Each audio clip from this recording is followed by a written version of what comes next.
Laura, an orphaned young woman who arrived in the city with nothing but a torn cloth bag, was forced to swallow one bitter reality after another. She was turned away from 3 cheap lodgings and eventually ended up sleeping on the cold floor of a small roadside chapel near the bus terminal. But who would have thought? Behind her worn shawl lived a sincerity powerful enough to soften the heart of a blind, ill-tempered father. Just as happiness finally seemed within reach, a cruel accusation involving a diamond wristwatch branded her a thief and drove her out in disgrace. Is honesty no longer worth anything? And what made a young, wealthy boss eventually fall to his knees, crying uncontrollably in the middle of a fish-drying yard under the open sky? But before the story begins, please write in the comments where you're watching from. Don't forget to like and subscribe so the Stories with Meaning channel can continue to grow and bring you more meaningful stories. Laura stepped out of the New York bus terminal, her movements heavy, as if her cheap shoes carried the weight of her heart. A sharp wind cut through the tall buildings, carrying the smell of exhaust fumes mixed with cold, leftover street food. She lowered her cloth bag to the ground for a moment and massaged her aching shoulder. The strap had grown thin, almost snapping. The bag was simple, its color faded, but inside it was her entire life now. A few changes of clothes, a thin prayer shawl, and a small photo of her younger brother, carefully wrapped in plastic so it wouldn't get damaged. Her hands trembled as she opened her wallet, not from the cold, but from fear. Only a few small bills lay inside. She counted them once, twice, then swallowed hard. The money wasn't even enough to rent a room for a night, let alone buy food. She closed the wallet quickly, as if numbers might change if she didn't look too long. "I just need shelter for tonight," she told herself. "Tomorrow I'll find work. I have to." Outside the terminal, people rushed past without a second glance. Some laughed while dragging suitcases. Others shouted for taxis. Families embraced loved ones waiting for them. Laura stood alone, clutching her bag, staring at the crowded street like someone looking at a foreign world. She wasn't homeless. She had a village, a coastline, people who knew her. But she had come to the city for one reason she couldn't abandon. Her younger brother was sick, and the cost of medicine crashed over her like endless waves. The first motel she tried had a flickering neon sign and dim yellow lighting. The woman at the desk scanned Laura from head to toe, not as a human being, but as a potential problem. "Is there a cheap room available?" Laura asked softly. "There is," the woman replied. "Pay up front, including the deposit." Laura forced a small smile. "Could I pay the deposit tomorrow? I just arrived. I'll find work right away." The woman's gaze turned cold. Rules are rules. People disappear without deposits. Laura swallowed her pride. She wanted to explain that she wasn't that kind of person, that she only needed a chance. But long explanations are rarely heard. She thanked the woman and left, her steps slower than before. The second place was smaller, damp, and smelled of mold. The clerk barely looked at her. When Laura mentioned she didn't have a deposit yet, the man shook his head and pointed at the door. The third place was the same. Deposit first. A sentence that felt like an iron gate. Standing under a street lamp, Laura paused. Her reflection looked thin and fragile. Hunger twisted her stomach. She hadn't eaten since morning. She took a deep breath, fighting the tears gathering in her eyes. Her mother once told her, "Tears are allowed, but don't let them stop your feet from moving." She walked aimlessly past closing shops and empty diners until she noticed a small roadside chapel. The building was old, its paint peeling, but warm light glowed from inside. The carpet looked clean, the courtyard felt safe. It felt like a small light in a long night. Laura sat quietly by the outer wall, removed her shoes, hugged her bag close, and lowered her head. At least she wasn't sleeping on the open sidewalk. Still, the pain remained. So this is what it feels like to have nothing in the city. She closed her eyes and pictured her younger brother's face.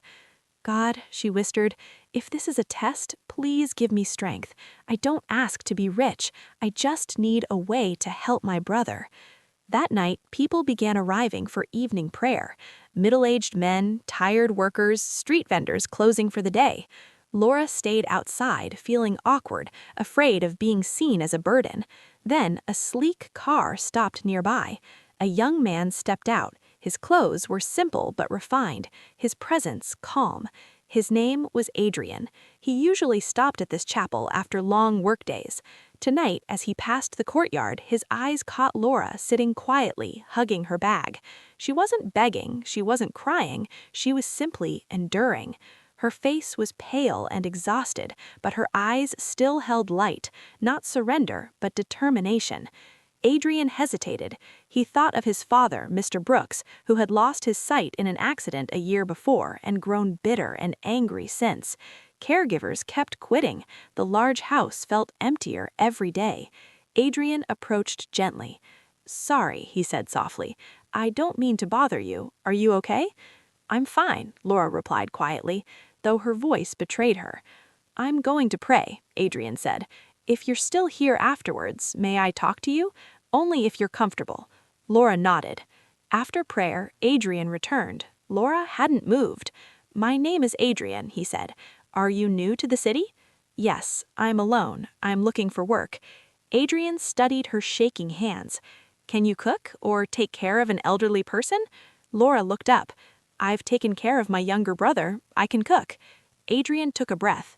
"I need someone to care for my father. He's blind now. He's often angry, not because he's cruel, but because he's lonely and hurting. I need someone patient." Laura hesitated, but opportunity rarely knocks twice. "If it's honest work," she said quietly, "I'm willing to try." Adrian nodded. "I'll pay weekly, so you have money quickly. You can stay at our house. There's a small room, not fancy, but safe." Safe. That word made Laura's eyes burn. She couldn't remember the last time she felt safe. "If you agree," Adrian said, "I can take you there now, or you can think about it first. I don't want you to feel forced." Laura lifted her gaze toward the sky for a moment. It was dark, but no longer entirely frightening. She nodded. "I agree. I'll take the job." Adrian stood first, deliberately giving her space so she could rise without feeling pressured. Laura lifted her worn bag, its strap nearly torn through, and followed him to the car. Inside the spotless vehicle, Laura sat stiffly. Both hands clutched her bag like a life preserver. Adrian didn't talk much. He turned on soft music and drove carefully. Along the way, Laura watched the towering buildings outside, their lights glowing like man-made stars. She felt small, but for the first time that night, she also felt like she had direction. Behind the wheel, Adrian kept his eyes on the road, his thoughts tangled. He hoped this young woman truly was the person he'd been searching for, not only to care for his father, but to breathe life back into a house that had felt cold for far too long. The car finally passed through the gates of a grand estate. Tall iron fences, a wide yard, garden lights glowing brightly. Laura swallowed hard. The house was beautiful, but its silence felt like invisible cold air. Adrian parked the car, then turned to her. "Before we go in," he said quietly, "I need to tell you, my father may speak harshly. If you feel you can't handle it, say so. I won't force you." Laura nodded. Her heart pounded, but she tightened her grip on her bag and stepped out. Standing before the massive front door, Laura felt as though she were standing on the edge of a new fate, one that wouldn't be easy, but might be the path she had been praying for. That night, just as Laura stepped inside, a loud crashing sound echoed from deep within the house, something being slammed in anger. The sound was sharp, wounded, furious. Laura froze. She knew this wouldn't be an ordinary job, but she also knew she hadn't come to win. She had come to endure, and perhaps, if God allowed, to slowly change someone's heart. Laura's first day of work began before sunrise. She woke in the small room at the back of the house, clean but empty. a thin mattress, an old dresser, and a small window facing the kitchen. She sat on the edge of the bed, rubbed her face, then washed with cold water that made her shiver. In her heart, she whispered a short prayer, not long or elaborate, just simple. Let me be strong. Let me not make mistakes. Let this work be honest and bring blessings for my brother. From beyond the wall, she heard the tapping of a cane. Tap, tap, tap, followed by low, irritated muttering. The house felt as if it breathed on its own, footsteps echoing, heavy doors opening and closing, silence stretching tightly between sounds. Laura took a deep breath and went into the kitchen. She turned on the light, adjusted her hair beneath her shawl, and began to work as though she belonged there. Her hands moved quickly, washing rice, chopping onions, preparing vegetables, seasoning carefully. She didn't know the city tastes, but she knew one thing: home-cooked food made with sincerity often reached places words could not. The night before, Adrian had given her a list of Mr. Brooks's habits. He usually eats clear soup or porridge for breakfast, not too salty, and if he gets angry, don't argue back. I know it's hard, but answering only makes it worse. Before leaving, Adrian had looked at her longer than usual, as if he wanted to say more. "If anything happens, call me," he finally said, then left her alone with a heavy responsibility inside a silent house. Laura chose to make a simple chicken soup: clear broth, carrots, potatoes, green onions, a sprinkle of fried shallots and celery for fragrance. She kept the aroma gentle, not overpowering. As the soup simmered, its warmth drifted through hallways that usually smelled only of expensive perfume and old wood. She poured the soup carefully, making sure the bowl wasn't too full. As she walked toward Mr. Brooks's room, her heart raced.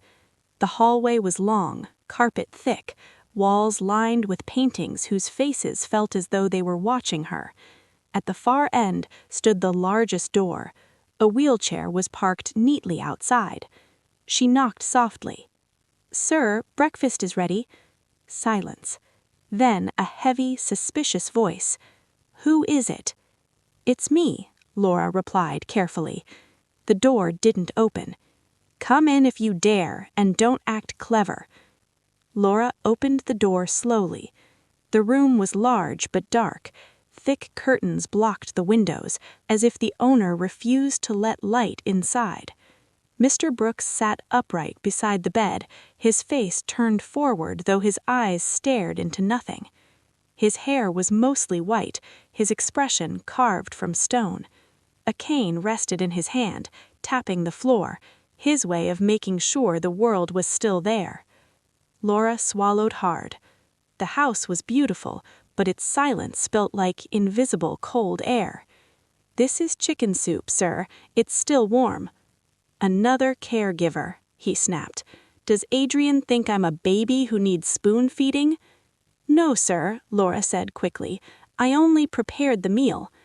He laughed shortly, no joy in it. "You all come here pretending to be kind. What are you after? Money, jewelry, the family name?" The words stabbed. Laura remembered Adrian's warning, "Don't argue."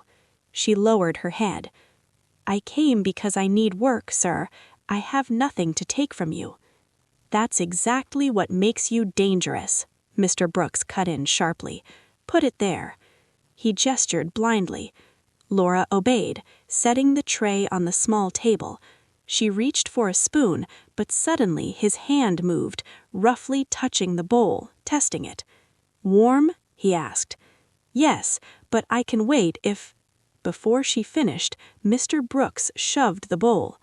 The soup spilled on the carpet, hot broth spread, vegetables scattered, steam rising like silent smoke from humiliation. Laura froze. Her instinct screamed to ask why, but something stronger held her back. If she reacted, her first day would be over. She closed her eyes, took a deep breath, and slowly knelt. "Clean it," Mr. Brooks said coldly. Let me see how sincere you are, or if you'll run like the others." Laura nodded. No complaints. She took a cloth and a small bucket and began to clean the carpet carefully. Her movements were quick, precise. As she worked, her lips moved in a whisper, almost inaudible. Not to preach, not to perform, it was simply how she kept her heart from exploding. Mr. Brooks listened. The soft sound of fabric against carpet, the gentle murmuring. For the first time in a long while, the dark room didn't feel entirely cold. "Why aren't you angry?" he finally asked. His voice was still harsh, but confused. Laura paused and faced him, though he couldn't see. "Anger is easy, sir," she said softly. "But if I get angry, the soup won't come back, the carpet won't be clean, and my heart will only get dirtier." Mr. Brooks fell silent. He hadn't expected an answer that calm. He swallowed, tapping his cane harder. "Don't act wise. You think you're pure?" Laura kept wiping. "I'm not pure. I'm tired. I'm afraid. But I need to survive." Survive. The word lingered in the air. Mr. Brooks turned his face away, as if hiding something. Inside him, something long dormant stirred, curiosity toward a kindness that demanded nothing in return. When the carpet was clean enough, Laura brought a fresh bowl. She had prepared a backup pot in the kitchen. "This is your soup, sir." Mr. Brooks felt the bowl more carefully this time, then lifted the spoon. His old hand trembled slightly. After the first spoonful, his expression shifted just barely. "This tastes like," he murmured. "Where did you learn to cook like this?" he asked quietly. "From my hometown," Laura replied, simple but warm. Mr. Brooks ate a few more spoonfuls in silence. "You may stay, but remember, I don't need pity, I just need someone who knows their place." Laura bowed her head. "Yes, sir." When she left the room, her breath finally released. She leaned against the hallway wall, eyes closed, hands still smelling of soup and damp cloth. She had been humiliated, but she had also won, not over Mr. Brooks, but over herself. In the days that followed, the tests didn't stop. Mr. Brooks deliberately knocked glasses over, sent Laura back and forth for trivial things, cursed when the food wasn't warm enough, and Laura endured. At times, Mr. Brooks accused Laura of stealing things. At other times, he accused her of eavesdropping on conversations. But Laura learned to understand the difference. Mr. Brooks's anger was not truly directed at her. It was anger toward life itself, toward the fate that had taken his sight, toward the feeling of uselessness slowly eating away at his pride. Laura began to organize their daily routine the way one untangles knotted thread. Early in the morning, she would pull the curtains open just a little, enough to let light in, but not so much that Mr. Brooks felt forced. She cleaned the room with soft, careful steps, avoiding harsh sounds. She prepared warm water for him to wash his face. If Mr. Brooks refused, Laura didn't argue. She waited, then offered again a few minutes later, more gently. From a distance, Adrian noticed the small changes. One evening, he realized his father no longer slammed his bedroom door. The plates at the dining table were no longer thrown. And most surprising of all, he heard his father ask, "Laura, is it hot today?" A simple sentence, something that had never come from Mr. Brooks before. To others, it might have meant nothing. To Adrian, it was proof that the house, long cold and silent, was beginning to sound human again. Laura, despite her exhaustion, began to realize what kept her standing strong. Behind Mr. Brooks's harsh words was a deep loneliness, the loneliness of an old man who had lost light and chose hardness so his fragility would not show. Laura never intended to change Mr. Brooks in a single day. She only wanted to be a small reason for his heart not to harden any further. What she didn't yet know was that her patience was being watched by eyes sharper than human sight, jealous eyes that would one day bring slander and shatter this fragile piece like glass. The first week passed like walking on still hot ground. Laura didn't dare feel safe. Every morning she woke before dawn, cleaned the kitchen, prepared warm water, and steadied her breath so she wouldn't be swept away by emotion when Mr. Brooks began throwing sharp words. But small things slowly changed without her noticing. His shouting was still there, but no longer always paired with insults. Sometimes he stayed silent longer, sometimes he only cleared his throat loudly, as if restraining himself from exploding the way he once did. Laura learned to read his mood by the sound of his cane. Fast, repeated taps meant irritation. Slow, spaced taps meant exhaustion or deep thought. She learned when to speak and when to remain silent. She never forced familiarity. She simply stayed, consistent, quiet, like a small lamp that remains lit even in strong wind. One morning after breakfast, Adrian placed a newspaper on the table in the family living room. The room was large, with soft couches, but it was rarely used. Mr. Brooks usually locked himself in his bedroom. Adrian said quietly, "My father used to love reading the news. Now, well..." He didn't finish the sentence. Laura understood. His father missed something, but pride kept him from asking. That day, Laura gathered her courage. She knocked on Mr. Brooks's door, holding the neatly folded newspaper. "Sir," she said gently, "if you'd like, I can read the news to you, so you can still keep up with the world." Silence. Laura almost expected to be cursed. Then came a heavy voice, softer than usual. "Read only what matters, and don't read ads for miracle pills." Laura nearly smiled. It was the first time Mr. Brooks had said something that sounded like a joke, even if wrapped in stiffness. "Yes, sir," she replied. She sat on a chair near the bed, keeping a respectful distance, and began reading. She read in simple language. She paused often to explain, knowing he couldn't see images or numbers clearly. "This one is about rice prices going up," she said. "This one is about damaged roads on the outskirts of the city. And this one," she added, "is about fishermen who survived a storm, thankfully." Mr. Brooks listened. Sometimes he raised an eyebrow, sometimes he grunted at news he didn't like. Then, unexpectedly, he asked, "How far did you go in school?" Laura swallowed. That wasn't an insult. It was curiosity. "High school, sir," she answered. "After that, I went back to my hometown to help my mother. Then she passed away, and I lived with my younger brother." Mr. Brooks fell silent. His cane didn't tap the floor. The room felt quiet, but not cold. It was the kind of silence that made space for feeling. From that day on, reading the news became a routine. Every morning after breakfast, Laura came with a newspaper or sometimes news from the radio. Mr. Brooks pretended he didn't care, but he always waited.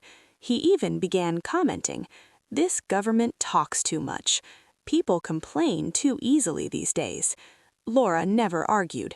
"Yes, sir. Hopefully there's a solution," she replied lightly. Laura found another way to fill his days, by describing things he could no longer see.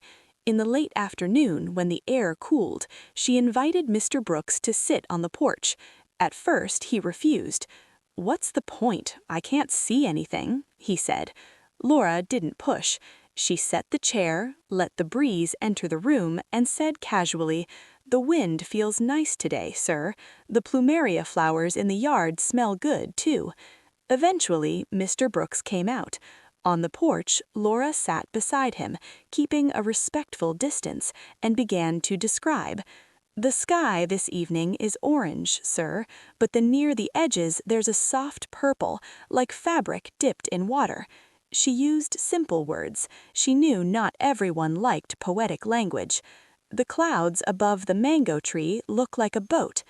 Mr. Brooks usually stayed quiet, but once he asked softly, "What is orange like?" Laura smiled gently. "Like the skin of a ripe orange, bright but warm."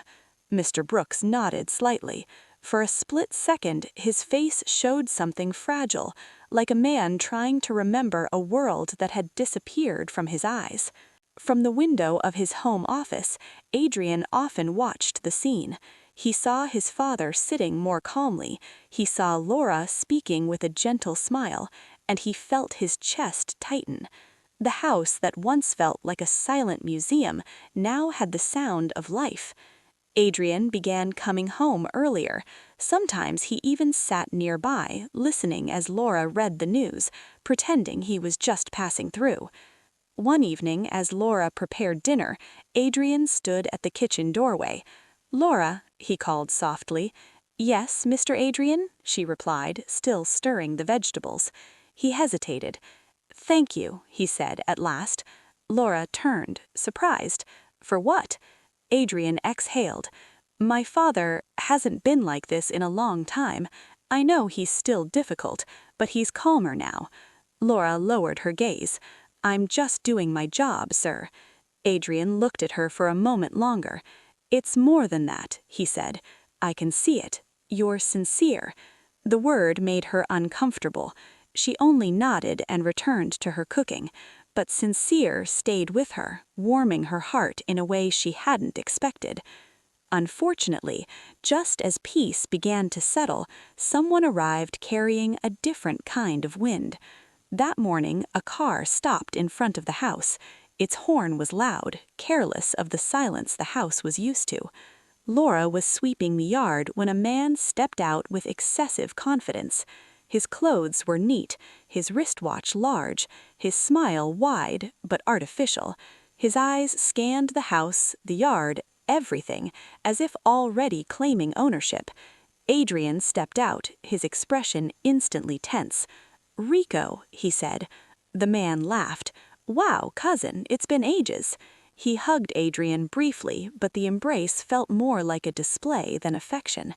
"I stopped by because I missed Uncle Brooks," Rico said loudly. Laura lowered her head politely, not wanting to intrude into family matters. But Rico looked at her, eyes narrowing, like someone examining a new object in the house. "And who's this?" he asked dismissively. Adrian replied shortly. "My father's caregiver. Her name is Laura." Rico nodded slowly, smiling crookedly. "New caregiver, huh? Settling in?" He emphasized the word settling as if it were a joke. "I'm trying," Laura replied politely. Rico chuckled. "Good. Uncle Brooks isn't easy, but once he likes someone, he can like them a little too much." His words sounded light, but something sharp hid beneath them.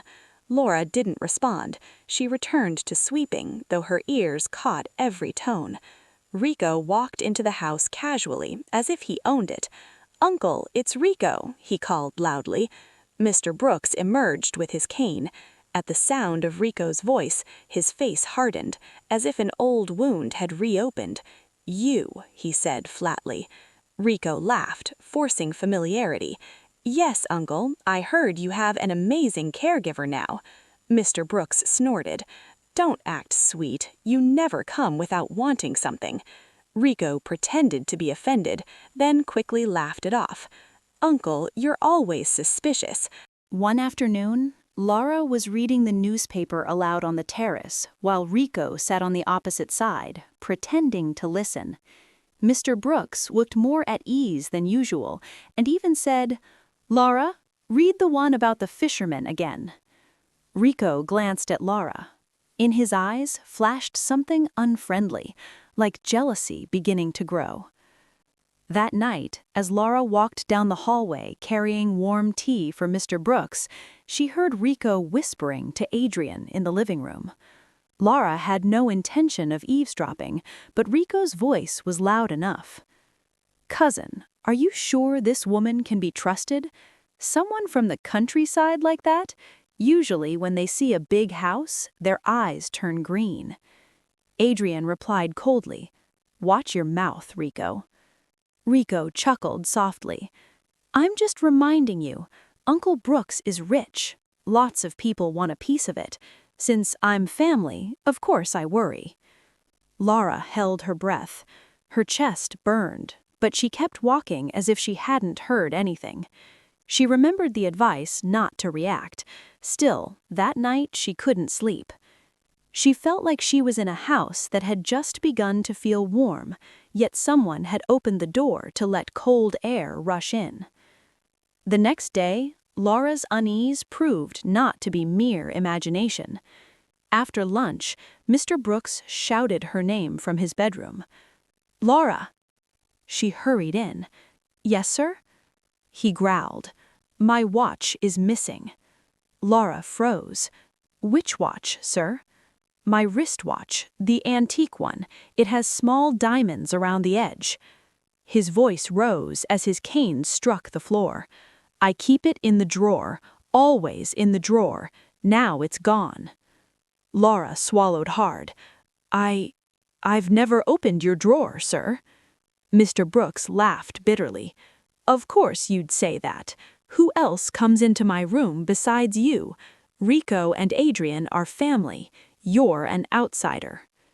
The word outsider hit Laura like a stone. She wanted to explain, to cry, to defend herself, but panic would only deepen suspicion. She steadied herself and said softly, "Sir, let's look for it together. Maybe it fell somewhere." Mr. Brooks slammed his palm onto the bed. "Search, but if it turns up in your room, don't expect me to stay silent." Laura left the room on trembling legs. In the living room, she saw Rico lounging casually, scrolling on his phone like someone with no worries at all. When their eyes met, Rico gave her a small smile, one that made the hair on her arms stand up, as if he already knew what would happen. Adrian came in from outside, confused. "What's going on?" Mr. Brooks stepped out of his room, his voice filling the house. "The watch is gone, and I know who took it." Laura stood frozen, pale. Rico jumped up, feigning shock. "Which watch, Uncle? The antique one?" Then he turned sharply to Laura. "Laura, you were cleaning Uncle's room yesterday, right?" Laura felt cold all over. "Yes, sir, but I didn't take anything." Rico sighed dramatically. "I don't want to accuse anyone, but you're the only new person here." He looked at Adrian. "Cousin, we should check Laura's room for Uncle's peace of mind." Adrian looked startled. He glanced at Laura, then at his father, whose breathing was growing heavy. He clearly didn't want to humiliate Laura, but the situation was suffocating. Mr. Brooks clutched his chest, his emotions spiraling. Adrian was trapped between two things, the truth he didn't yet know and his father's fragile health. With a tense face, he said quietly, "Let's search carefully. Let's not accuse anyone yet." But Rico was already walking toward Laura's room, as if the house belonged to him. Laura followed. Each step felt like walking toward punishment. In her heart, she prayed, "God, don't let this slander stick to me." When the door to Laura's small room opened, the air inside felt colder than usual, heavy, as if something was waiting to explode. The room was simple and tidy, a thin mattress on the floor, an old wooden wardrobe, one clothes hanger, and a small shelf with soap and a few bottles of eucalyptus oil. There was nowhere luxurious to hide valuables, and precisely because of that, the tension grew worse. Everyone knew that if something expensive appeared here, it would look like undeniable proof. Rico stepped in first with unsettling confidence. Adrian followed, his face tight. Laura stood at the doorway, her hands trembling at her sides. Mr. Brooks stayed in the hallway, his cane tapped the floor as his breath came short from anger and his heart condition. Still, his voice was commanding. "Search, no excuses." Adrian swallowed. "Dad, please calm down." "Calm down?" Mr. Brooks snapped. "You tell me to calm down when a family heritage is missing." Rico raised his hands as if mediating. "Uncle, relax. Let's finish this quickly. If it's really not Laura, we can apologize." His words sounded sweet, but his tone carried certainty, as if he already knew the ending. Rico opened Laura's wardrobe, rummaging through her modest clothing, one plain dress, two shawls, a thin jacket, and a few old t-shirts. He lifted them one by one, shaking his head as if searching for fault. Nothing here, he muttered, yet his voice sounded like he was preparing the next move. Adrian watched him closely. Something felt wrong, not just about the watch, but about how eager Rico seemed to prove Laura guilty. Adrian glanced at Laura. She didn't beg, she didn't cry hysterically. Her face was pale, but her eyes were steady, the eyes of someone afraid yet not lying. "Rico, be careful," Adrian warned. Rico chuckled. "I'm just searching, cousin. This is for Uncle." Then, as if following a rehearsed script, Rico bent down and patted the side of Laura's thin mattress. He lifted it slightly and reached underneath. His movement was quick, too certain. Within seconds, his hand emerged holding something that glittered. "Here it is." Laura's face went blank. Her heart felt like it stopped. The watch, Mr. Brooks's watch, sparkled in Rico's hand. Small stones lined its edges. It looked undeniably expensive. Laura didn't know the brand, she didn't know its value in dollars, but she knew one thing: the object had become a knife driven straight into her name. Adrian froze, staring at the watch, then at Laura, then back at the watch. "Laura," he whispered, unable to believe it. Laura shook her head rapidly, breath tight. "Adrian, I swear to God, I've never touched it. I don't know how it got there." In the hallway, Mr. Brooks erupted. His cane struck the floor again and again. Get out of my house, thief." His voice trembled, not just with anger, but with deep hurt. "I fed you. I let you stay here. I thought you were different. Turns out you're the same as the rest." The sentence struck like a slap. Laura lowered her head, gripping the edge of her shawl until her fingers turned white. Rico stood beside Adrian, casually turning the watch in his hand as if he'd won a lottery, wearing a mask of fake concern. "Laura, why did you do this?" he said softly. "I really didn't want things to end this way." Adrian shot Rico a sharp look and took the watch. He examined it quickly. It felt light, maybe just imagination, but something seemed off. Before he could speak, Mr. Brooks suddenly clutched his chest. His breathing became rapid. "Dad!" Adrian panicked. Mr. Brooks staggered. Laura instinctively stepped forward to help, but Mr. Brooks raised his hand sharply. "Don't touch me. Go." Adrian caught his father and helped him back into a chair. "Get his medication, Laura," Adrian ordered urgently. Laura ran to the medicine table, grabbed the heart pills and a glass of water, and returned with shaking hands. Adrian helped his father take them.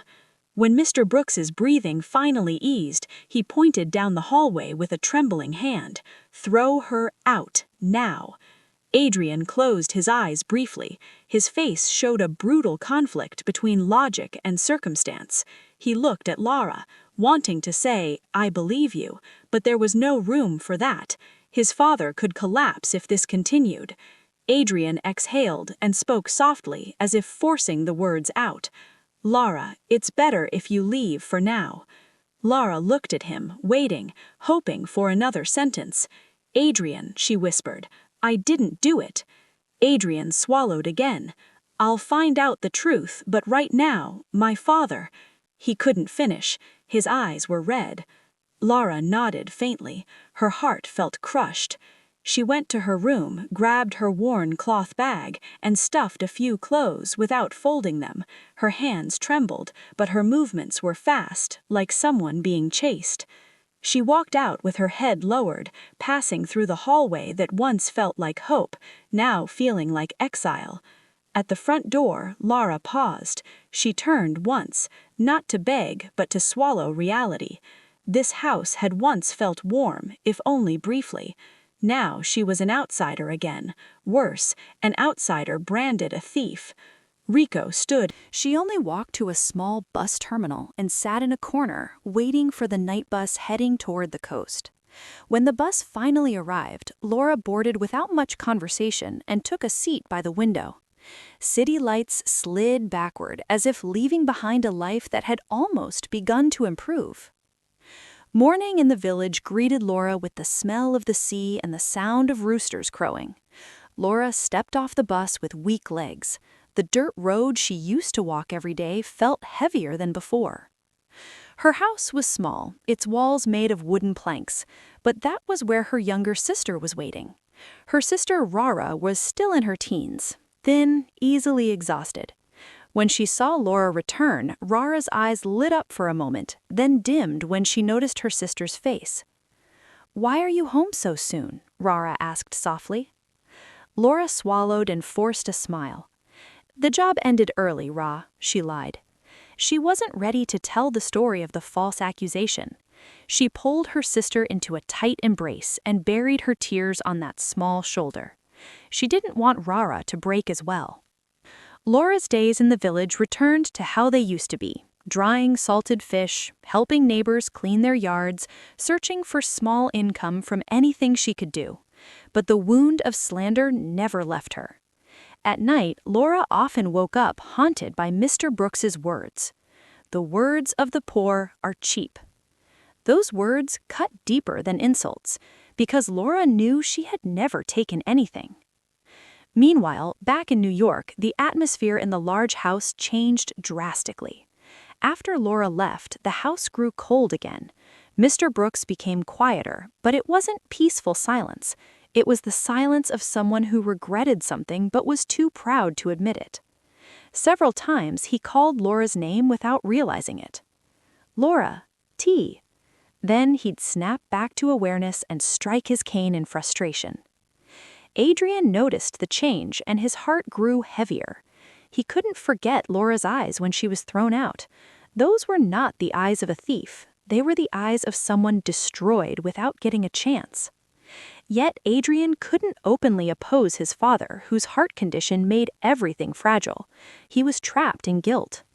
What unsettled Adrian even more was Rico. After the watch incident, Rico suddenly started coming around with a brighter face, more relaxed. He even invited Adrian to eat, something he had rarely done before. And Adrian noticed small things that stirred suspicion. Rico wore new shoes. His phone was a newer model. He often took calls in a low voice, then left in a hurry. One night, Adrian saw Rico rushing out of the house, and as his car passed the gate, Adrian briefly noticed a thick envelope in Rico's hand. Adrian didn't accuse, but his instincts told him something was rotten. He remembered the watch found in Laura's room. It had felt light. He remembered how Rico reached under the mattress, too fast, too certain. And most of all, he remembered one thing that disturbed him deeply. Laura had never shown any desire to take anything. Even when offered extra meal money, she always said, "No need, Adrian, I'm fine." Someone like that didn't fit the image of a thief. That night, Adrian entered his study and opened the bottom drawer of his desk. Inside was a small monitor connected to hidden CCTV cameras, installed months earlier in case his father fell or something bad happened while Adrian was away. The camera faced the hallway outside Mr. Brooks's room. Adrian rarely checked it. He didn't want to feel like he was spying on his own family. But now his heart wouldn't let him stay still. His hands trembled as he rewound the footage to the day of the incident. On the screen, the hallway appeared quiet. Then Laura walked past carrying an empty tray to the kitchen. After she disappeared, a few seconds later, Rico appeared. Rico looked left and right, making sure no one was around. Then he entered Mr. Brooks's room. Adrian held his breath. A few minutes later, Rico exited the room, slipping something into his pocket. Then he walked quickly toward Laura's room. The camera didn't record inside, but it captured the door. Rico entered and came out again shortly after, his face calm. Adrian stared at the screen without blinking. His chest burned. His fists clenched until they hurt. So it was true. Laura had been framed.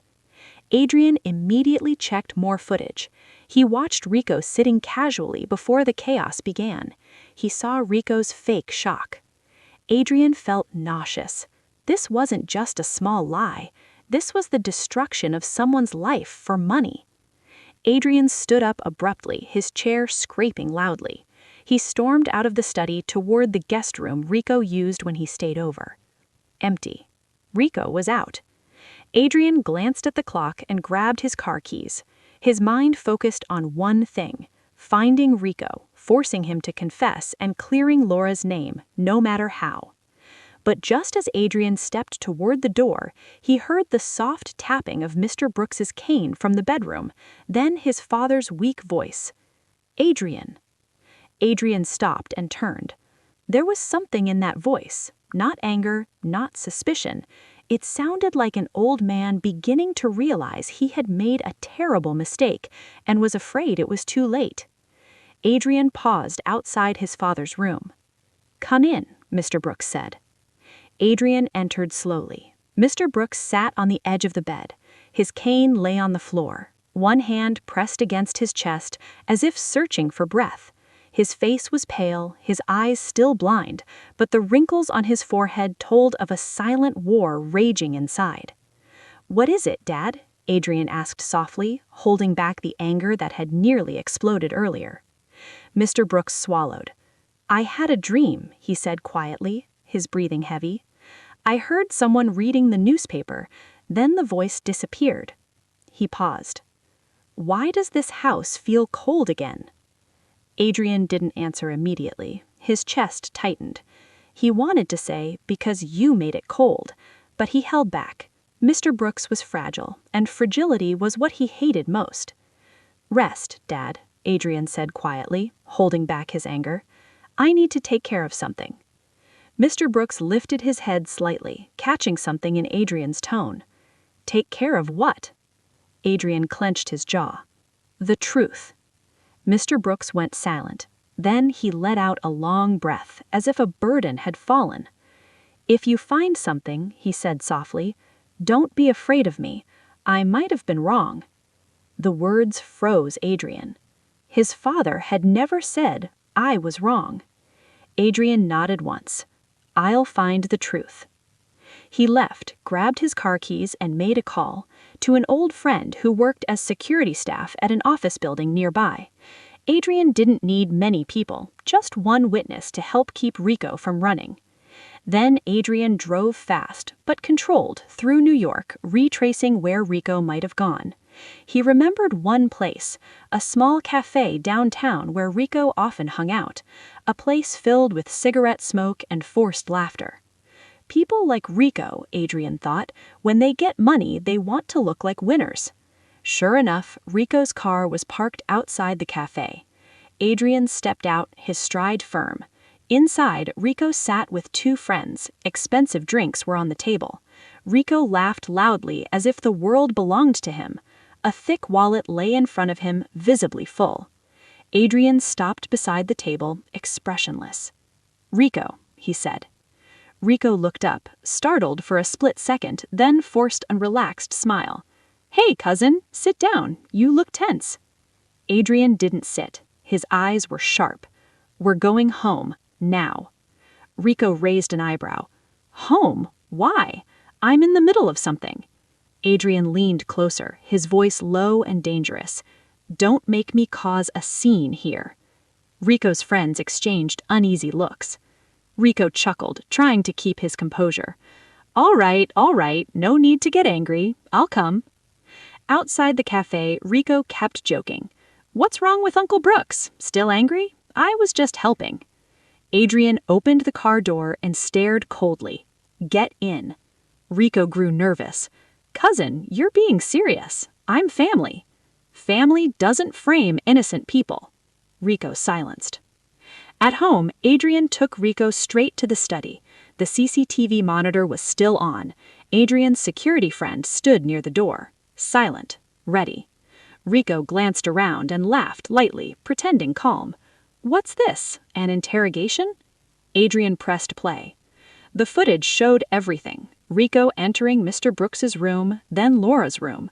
Rico's face on the screen was alert, calculating, the face of a thief who knew exactly what he was doing. Rico swallowed. That was just... Adrian paused the footage at the moment Rico slipped something into his pocket. He stepped closer. Still want to lie? Rico laughed stiffly. Cousin, you misunderstood. I was just... Adrian slammed the watch on the desk hard, enough to shock him. Enough. You got Laura thrown out. You almost gave my father a heart attack. You think this is a game? Rico broke. Sweat beaded on his temples. He wiped his face and exhaled, realizing he couldn't run anymore. Okay, he said quietly. I just wanted to borrow it. Borrow, Adrian repeated coldly. Rico raised both hands. I was desperate. I have debts. Rico clenched his teeth. I didn't expect Uncle to be that angry, he muttered. I just wanted Laura gone, so she wouldn't take all his attention. Adrian stiffened. Uncle started caring about her, Rico continued, bitterness spilling out. Didn't you notice? He listened to her more than his own family. Adrian froze. So this wasn't just about money. This was jealousy, fear of losing access to the family fortune. Adrian glanced at the watch on the desk, the one that had been found. It's real, Adrian said quietly. Rico went silent, then he slowly shook his head. No. Adrian felt his blood surge. What do you mean, no? It's a replica. I bought a copy. The real one. I already sold it. The word sold made Adrian's head ring. You sold a family heirloom? Rico lowered his gaze. I needed fast cash. Adrian's fist clenched, trembling with restrained fury.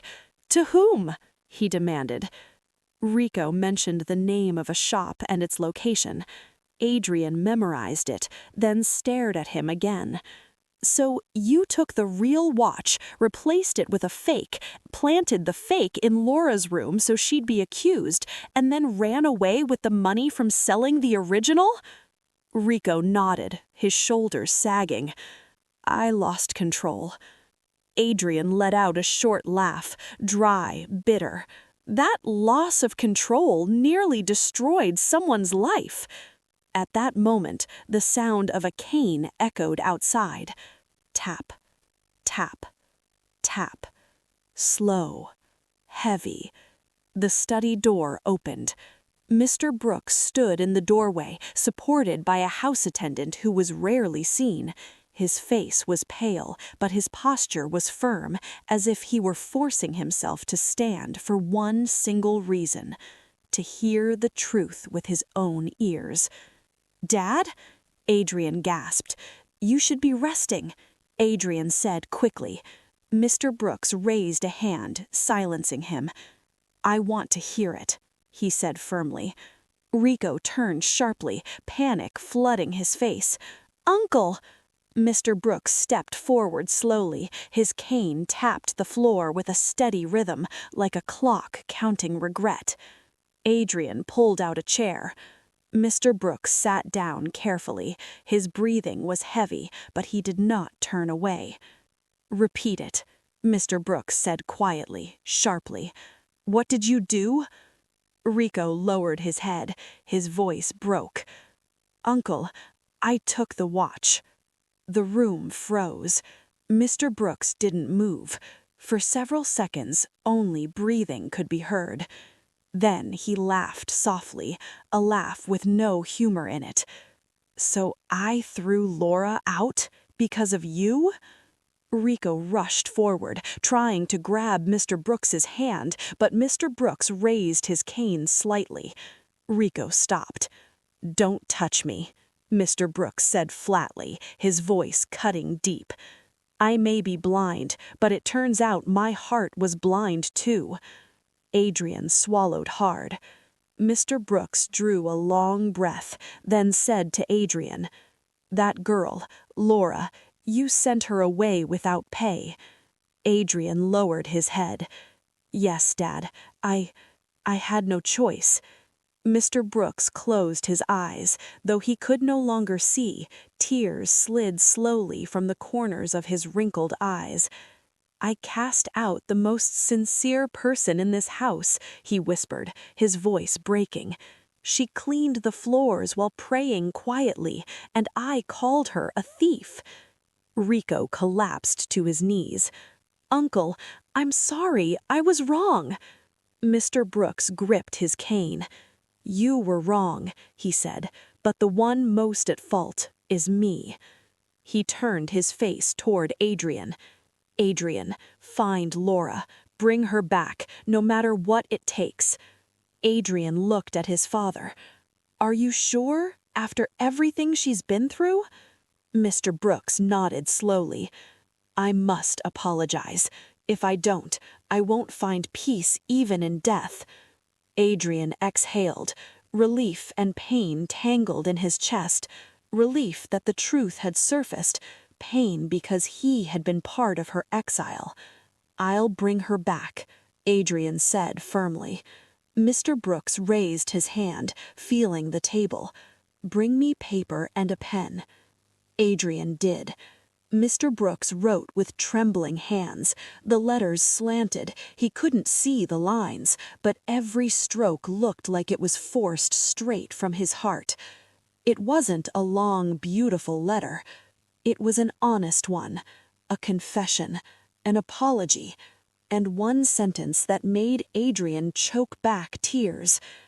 If you choose to come back, I will no longer call you my caretaker.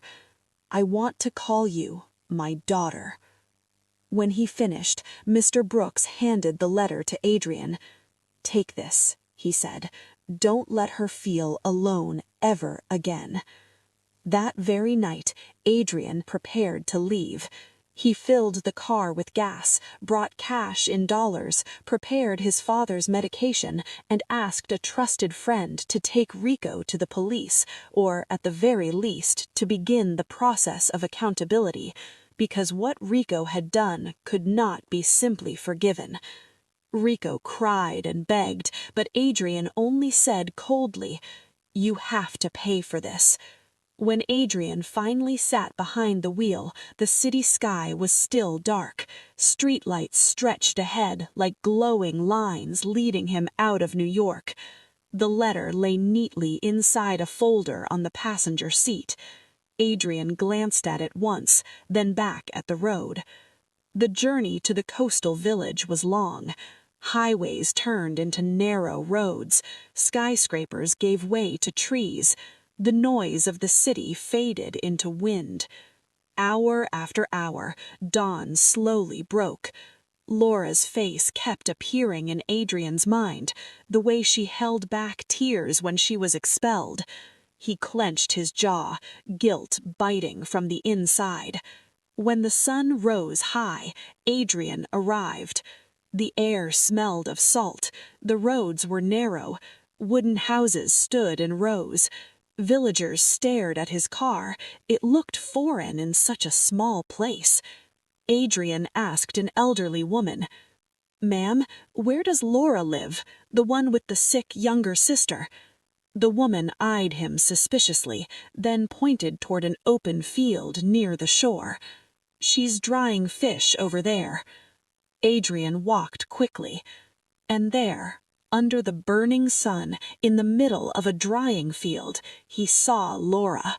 Her shawl was simple, her long-sleeved clothes were faded, her hands flipped salted fish on bamboo trays. She looked exhausted. Her skin was darker from the sun, but her eyes were still honest, still clean. Adrian stopped a few steps away, his chest tight. He never imagined the girl who once sat quietly in the prayer room clutching her bag would now stand under the scorching sun, working without complaint. "Laura," he called. She turned. Her eyes widened. For a moment, she didn't believe it. Then her expression hardened. She stood straight, refusing to look fragile. "Adrian," she said coldly, not from hatred, but from pain. Adrian stepped forward. Then, in front of the villagers who had begun to watch, he knelt. His knees touched the sandy ground, right there in the middle of the drying field. He bowed his head. "I'm sorry," his voice broke. "I was wrong. My family was wrong. You were framed." Laura stared at him, unblinking. Her fingers clenched the edge of her cloth gloves. "Too late," she said softly. "When I was thrown out, I had no one." Adrian lifted his head, eyes red. "I know. I won't ask you to trust me quickly, but the truth is out. Rico confessed. This is from my father." He held out the letter with both hands, as if offering something sacred. Laura stared at the envelope, but didn't take it right away. Her breathing shook. "I'm tired of being humiliated," she said quietly. "I'm tired of being poor and easy to accuse. I just want a peaceful life." Adrian lowered his head again.